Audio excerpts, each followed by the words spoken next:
Hello folks and welcome to Formula One Paddock Pass, your official post-race wrap-up and review type show. A pretty good Australian Grand Prix 2018. Some would say not that full of thrills, but certainly a couple of spills, and certainly, I think, an unexpected winner, because while Lewis Hamilton was on pole position by over half a second, he didn't take the race victory, despite some fairly confident words from him after qualifying, saying that he had been looking forward to wiping the smile off Sebastian Vettel's face. It was Sebastian Vettel who wiped the smile off his. At the start, Hamilton got away. Räikkönen moved up into second, Vettel in third, and then, quite incredibly, Kevin Magnussen up into fourth. The Haas looking brilliant in the race. Max Verstappen slid in behind Kevin Magnussen in fifth place and couldn't get near him, couldn't get close, just could not make the move on him. Actually broke something on that Red Bull, trying with all he could to get after the car. And from that point on, the Red Bull looked very tail-happy. They just couldn't keep the tail together over the curbs. It ended up in the end that he had actually broken something on the back of that Red Bull. Anyway, the fight for the win seemed to be going all great. Kimi Räikkönen came in from second place, seemingly to try and get the jump on Hamilton. Hamilton pitted on the next lap, leaving Sebastian Vettel out in the lead of the race. Then, quite incredibly, we had both Haas cars retire within the space of 3 laps. Virtual safety car came out, Vettel pitted, and in so doing maintained the lead of the race over Lewis Hamilton, and that is pretty much how it ended. Vettel, your winner. Lewis Hamilton came home second, Kimi Räikkönen third. There was an awful lot that went on despite that, but those were your guys on the podium. Vettel, perhaps luckily, perhaps unexpectedly, but nevertheless delightedly, race winner in Australia. Congratulations with the victory today. Maybe a slice of luck with the virtual safety car, but how happy are you to have, to steal a phrase, wipe the smile off your rival's face? Well, I mean, it's been the other way around a couple of times, especially last year, so, I think what goes around comes around. Maybe sometimes it feels bad to wait for it, but on a day like this, obviously, yeah, you don't mind, and overall I think it's a great result for the team. Obviously we did our homework, we spoke about exactly that before the race, and obviously you never know what happens, and that's the proof that you have to remain sharp. So as soon as I saw the virtual safety car, I knew what to do, and we tried to do everything, and it worked. It was tight, but it worked. You lost a race in similar circumstances in China last year, so it shows that you've learned from that. What does this race, though, show about the ultimate pace Ferrari has compared to Mercedes and the fight for the season? Well, pretty much the picture we saw all weekend. With I think we are probably 3-4 tenths behind in all conditions. Qualifying yesterday was a bit exceptional. I think we didn't get our laps together, and Lewis, on the other hand, did a good lap, so the gap looked a bit bigger than it actually is, I think. And today, I think you saw in the race he was the fastest man, but we had enough pace and good pace to, especially in the second stint, stay ahead and not be worried about the pressure that he tried to put on. Does it make it harder to have been in control of a race like this and to lose it, or a little easier to know that you didn't lose out of anything you did just because there was a virtual safety car? Does it make it harder? Yeah. I don't know. It's always different when you lose a race. Yeah, I think it's definitely quite hard right now. It always is. It's never easy to lose a race. But I did everything I was supposed to do, and so that I am in disbelief because I did everything that I was supposed to do. I came, I was prepared, I drove as well as I could. I didn't put a foot wrong, and all of a sudden I came out behind, and I'm thinking, what just happened? So I know as much as you, as I was just saying just now. But at least in my heart, I know that I gave everything this weekend and I didn't leave a stone unturned. I'm sure the team is feeling pain right now, but we'll regroup, and I'm sure work on it. But of course, I can't comment on what it is or tell you if I'm upset about the decision or anything like that, because I don't know what it was. And to know that qualifying, you had the field pegged, in the race you had it under control, that's got to give you confidence going into the next rounds. Yeah, definitely feel positive. I mean, I'm so happy that we have a car that we can fight with. I think the Ferraris were very, very quick in the race, and it was no easy race, that's for sure. They had some good pace today. And then, we're going to other races where they're going to potentially be, their performance is going to be a little bit higher, and there's going to be races where our performance is a little bit higher. But I think it's going to be a close battle through the year, is my current feeling. Kimi, good result today, but could it have been more? Well, of course, it could have been a few places better, but I think the speed was pretty decent and not the most luckiest with the safety car, but that's how it goes, and it was for our team. So, it's not ideal to be third, but I think the feeling has been pretty decent. So that's the main thing, and it's only the first race. We have pretty awful racing to be done this year. So You say it's only the first race, but we heard your frustration with the team over when you came out of the pits and they hadn't told you to push at a time when you needed that. Is that a disappointment to you that the team hadn't kept you abreast of the situation?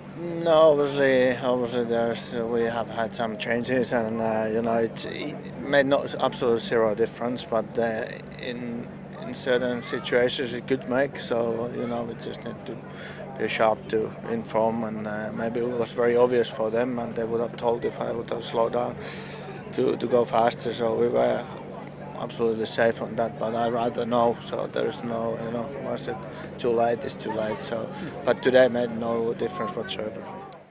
Now, Daniel Ricciardo, luck never really seems to go his way at his home Grand Prix, and indeed, after practice, he was slapped with a 3-place grid penalty for failing to slow enough drive to the correct delta under red flags. You can argue as much as you want whether, he'd slowed enough, and there can't really be grey areas under red flags, I think, is pretty much what the stewards were saying. They could have given him a 5-place grid drop. They didn't. They gave him a 3. So they thought they were being lenient. Daniel, however, was fuming. It's very rare you see him without a smile on his face. But yeah, qualifying day was certainly one of those days. He drove beautifully in the race itself. We said there was a lot of action that happened behind those top 3 drivers before the virtual safety car came out for those 2 Haas cars. Verstappen had spun. We told you that he broke the car trying to get on terms with Kevin Magnussen. He spun, fell way back behind them. In so doing, obviously Daniel Ricciardo got back into the fight, and with all the pit stops playing out underneath the virtual safety car, with those 2 Haas cars now out, Ricciardo found himself in 4th position and herring after Kimi Räikkönen. Such is the nature of this circuit, however, that even with the additional 3rd DRS zone this year, it was incredibly difficult for anybody to get close enough to attempt to pass. We saw that with Hamilton on Vettel, we saw it with Verstappen on Magnussen earlier in the race, and we saw it with Ricciardo on Kimi Räikkönen. He gave it a very, very good go, though, just not quite enough in the tank to make the move stick. It was a lot more of a closer race than I thought. In the end, obviously the safety car bunched everyone up, but yeah, I think obviously I was, stuck with Kimi, but it looked like we had pretty good pace. I don't know how Lewis was if he got stuck with Seb, but we're not too far, and it's just nice to leave Australia with some points. It's the championship's not over after race 1, so it's encouraging. I think the team, we would have loved to have got at least 1 car on the podium this weekend. We didn't, but there's still very encouraging signs for us. So. Bahrain, I like that place, and China as well. 2 places I've finished 4th too many times, so 4th today, we'll try and do better in a few weeks. Now, that looked like a frustrating one today. Was it just frustration that got the better of you with that spin early on? No, I don't think so, because I was just lining up to try and get close to him, but already after 4 or 5 laps something broke off the car, so I was losing a lot of downforce in the middle of the corner, and then just fighting a lot with the rear and closing all the tools I had, but somehow I went into turn 1 and then a complete loss of rear grip. So I went off the track, still managed to do 360, so I didn't lose too many positions luckily, but then you can't really pass on this track, and then it's done. And of course then with the damage I had, it was still really difficult to drive the car.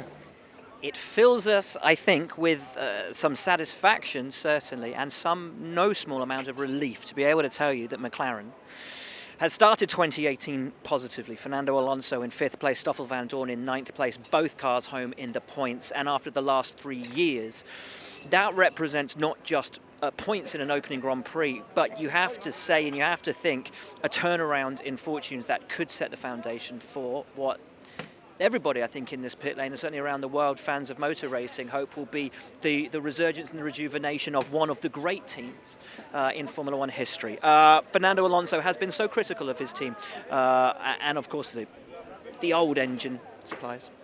Over the last few years, he was, still a little bit salty this weekend when they sent him out in practice only to face a checkered flag and not attempt a flying lap. But all of that pressure, all of that sort of positive forcefulness clearly paying dividends. Alonso delighted, Van Dorn delighted, couldn't hide that joy after a race which has shown so much potential for the McLaren-Renault partnership in just their first race together.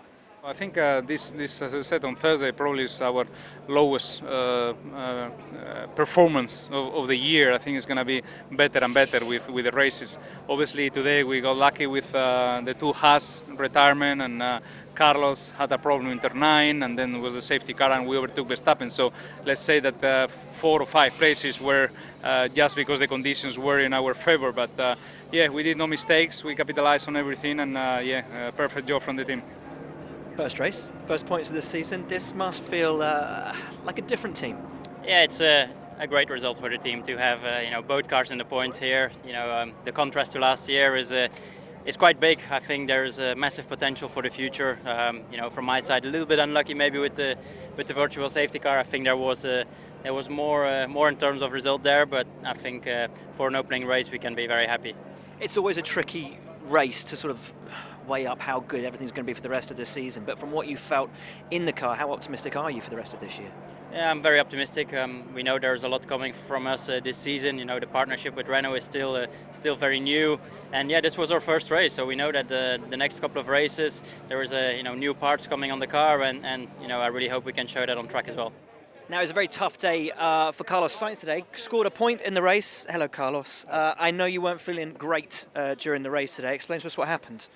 Well, we had a problem with the drink system, and the drink system was pumping water through all the time during the whole race, up to a liter, So I was drinking. At some point, I was full in my stomach. I took it off, got full of water, all my suit, but it was just too late. I was feeling all of the water going side by side in my stomach, just not driving comfortably.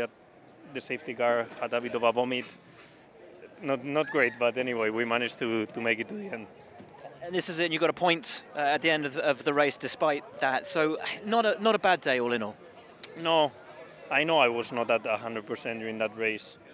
Just trying to make it to the finish. So to be managing to get points when you're not even at 100% is a good sign. Hopefully next weekend we can have a proper 100% day.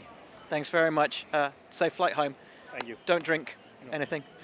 So a fairly hard day for Carlos then, but a point nevertheless for him.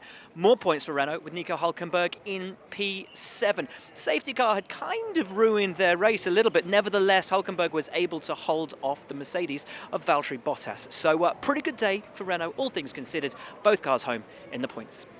We got lucky on one side with the Haas dropping out, a bit unlucky during the safety car. We got jumped by Fernando because he had help of the safety car, so that way he jumped us.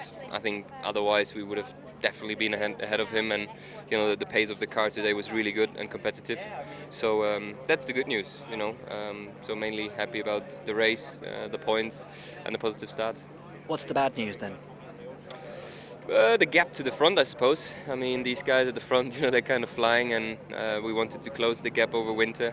That was, our aim, and if anything, it looks like the gap was bigger, even yesterday in qualifying, so that's not so great, so got a lot of work to do. Now, Valtteri Bottas came home P8 in today's race, and considering he started 15th, you might say that's something that he should be pretty pleased with.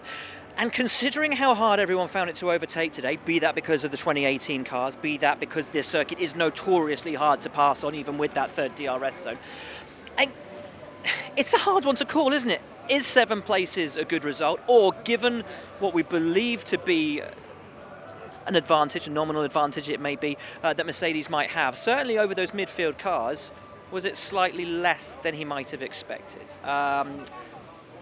Let you decide. And I'll let him answer. From starting 15th, can't be really happy with 8.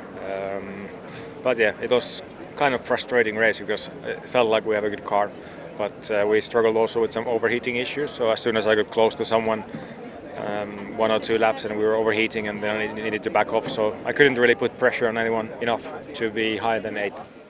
Now, Force India have been best of the rest for the last few seasons, 4th in the Constructors for the last 2 years. They are going to have an uphill struggle if they want to hold on to that in 2018.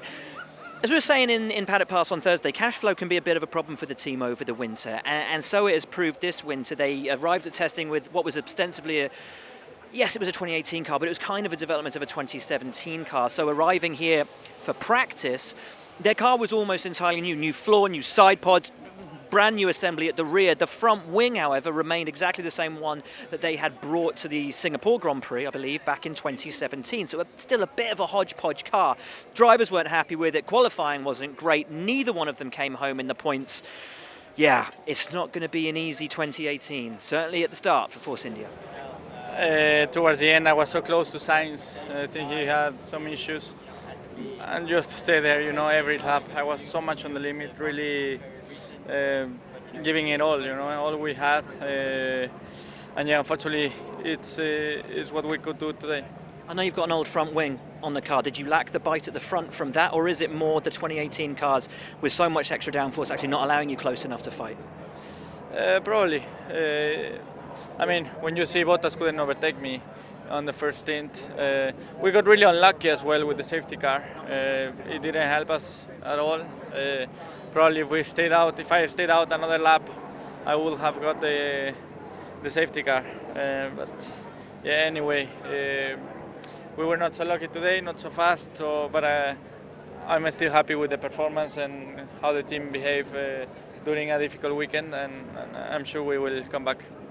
And Honda, qualifying didn't quite go to plan. Brendan Hartley thought he should have possibly got to Q2, but Gasly felt he let himself down, just pushed a little bit too hard and messed up his lap. However, the race did not at all go to plan. Hartley locked up, I think pretty much on the first lap of the race, flat spotted his tyres, which meant they had to put him onto a two-stop strategy, thus ruining his race. He came home last. Pierre Gasly, meanwhile, the return of the Honda engine gremlins. It's now confirmed to be a Honda power unit failure, or engine failure anyway. One of his 3 for the year. He retired, and yeah, not the best beginning of the season for Toro Rosso. Now, down here at Sauber, not a lot was expected from this first race weekend after a winter of testing in which the team had to come to terms with a completely new suspension sort of alignment on their car, a totally new design philosophy from an aerodynamic standpoint on their car as well, not to mention a Ferrari power unit, which was just saying out for Romeo power unit, in the back. That had much more play than the sort of on-off engine that the drivers had for the last few years. That said, qualifying went substantially better for the team than even they were expecting. And in the race itself, Marcus Ericsson was having a whale of a time actually racing, as he is about to tell us, for the first time in 2 years, but it all came undone within the first 10 laps. He had a hydraulic failure, ultimately power steering went, and he had to retire from the race. So gutting for him, and yet those green shoots of recovery, of rejuvenation are there. Charles Leclerc, in his debut Formula One race, saw the checkered flag, despite having a problem on the readout on his steering wheel during the race. Saw the checkered flag, and he can be very, very happy, I think, with that. He's not put a foot wrong all weekend. So not the results that guys at Sauber might have hoped for this weekend, if there was a chance of scoring points, always so hard in the opening race of the season. But really, I think, as so many teams up and down the pit lane today, a lot of positivity to take into the forthcoming races. I'm extremely happy about the race today, not because we only crossed the checkered flag, but I think because all the things we've done during this race, I think we have maxed out our potential. The only frustrating thing now that I need to learn is that here in F1 sometimes you do everything right, but the things that are not in my hands, I just need to do the best job possible. But today we could not score any points. Obviously it will be very difficult to score any points this year, but I think we should be happy about the job we did today. Marcus, with the race barely 10 laps old, you're standing here. What was the issue? It came up a hydraulic problem. We obviously need to investigate and see what caused it and what was the exact problem. But yeah, basically just stopped working the car. So we had to retire, which was a great shame because it feels like I've had such a strong weekend and we had a difficult Friday, but we worked so hard to turn the weekend around, and yesterday was a really, really good day. And I think today was just looking so good, a great start, managed to take a couple of positions there and then lined up Stroll there just before the retirement, so it's just a bit heartbreaking to stand here. Not the easiest of days for Williams either. Sergei Sorokin, a brake issue, put him out of the race after 6 laps. And Lance Stroll struggled throughout the Grand Prix. We had it in mind after testing that Williams were going to have a hard time of it here. Practice didn't look too bad. Qualifying started to, I think, suggest the troubles that the team were going to hit in the race. But one thing seems sure after the Australian Grand Prix, Williams has a long way to go. We can't race at the moment, so we have overheating issues, major overheating issues.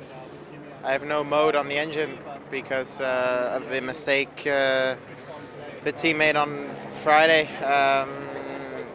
We had that overheating issue and we lost a lot of race time, race plus mode, which is the extra power we used for the safety car restarts and all that stuff, and I had none of that today. So for the moment we can't race, and at the beginning as well I had a problem in the first lap. That's why Ocon got me, was we were in the wrong mode for some reason and something like that. So there was just a lot going on today, a lot of big issues that cost us a lot of race time. Now, what can we say about Haas? The wheels quite literally came off their challenge today, and it's galling for the drivers, for the team, for everyone here, because it was looking so phenomenal for them. The promise that they showed in pre-season testing bore true in qualifying and in the race. Their drivers sat 4th and 5th and were looking bolted on for over 22 points, I think, in this first race of the year. But problems in the pit stops left rear issue for Kevin Magnussen, left front issue for Romain Grosjean. They were called to the stewards, the team was, after the race, have been handed a $10,000, I think, was it euro, $10,000 fine for 2 unsafe releases of their cars. Clearly there's an issue somewhere, whether it's with the wheel nuts, whether it's with the guns, we don't know. But there was an issue. It robbed the team of a fantastic result. But, again, that silver lining, the pace that we saw in testing is true. Haas are very much in contention. Yeah, a tough one to swallow. Not only for me, but the whole team, losing both cars in such a good position. And, as I say, it's a tough one to swallow, but we'll fight back. What happened exactly? No idea. Does it make it harder to swallow given the position you're in, or the fact that you are now this far through the sport that these things shouldn't be happening? No, it's I haven't done too much analyzing yet. I don't really. I'm disappointed right now, but we'll get over it. Roman, that's got to be a heartbreak for you and the team. Both cars out in 3 laps. Talk us through your emotions right now. Yeah, well, it's not the easiest moment, especially first race of the season. First time we're running 4th and 5th with the cars and doing a great job. We had good pace, and I was behind Kevin, and I thought I had much more pace than what we were showing. So I went to the pit stop, and then I pushed hard, and I didn't know he had a problem at the pit stop, and then we did mine, and I went out of the pit, and turn 1 I felt vibration, so I stopped the car straight away, and we knew we had a loose wheel, so we need to understand if it's a gun issue, a nut problem, or just a mistake from the guys. I'm sure we're going to come back stronger, and we always bounce back. Today we've lost a lot of points. If the car is as good as it was today for the rest of the season, we're going to be like, we're going to forget that one. If it's not the case, it could be a bit more painful, but I've got good hope that the car is going to be good, and that we can keep up our showing. So that is pretty much your lot from Formula One Paddock Pass here for the post-race edition of the 2018 Australian Grand Prix. Now, thank you so much for all of your comments that you've made on the YouTube upload of this, and for watching also on F1.com. We really do appreciate it. We do read your comments as well. I know there's a couple of comments actually that we needed to answer, or wanted to answer anyway. A lot of people are asking, what do the people in the media pen with the little dictaphones, what do they actually do? Why are they there? They work for the teams, and they just make sure that they've got everything on record, just in case something is quoted and it's either taken out of context or it's not quoted correctly. They just make sure that they've got everything recorded there, just so they've got an actual record of it. And they're not like total minders telling them what they have to say. Don't worry, it's nothing like that. Just for safety. And the other thing, of course, had to do with our intro. graphic and the fact that our dear friends in Japan were slightly aggrieved from that graphic. And for that, and I hope I get this right, I have to say gomen nasai. So yes, gomen nasai. Thank you for watching. I hope this has been okay. And yeah, we will see you in a couple of weeks' time in Bahrain. Sebastian Vettel leads the World Championship, but one thing is, I think, quite clear. We have got a fight on this season. The Mercedes is fast, the Ferrari's right there, and Red Bull, with Daniel Ricciardo right on that rear wing of Kimi Räikkönen until the flag, is in the hunt as well. The midfield is densely packed and incredibly competitive, and even the teams that we thought might be struggling, the Saubers and the Williamses, there is hope, there is potential, and the season is looking great. Thanks for following along, thanks for joining us. We'll see you in Bahrain, but for now, from us here in Australia, a very warm goodbye.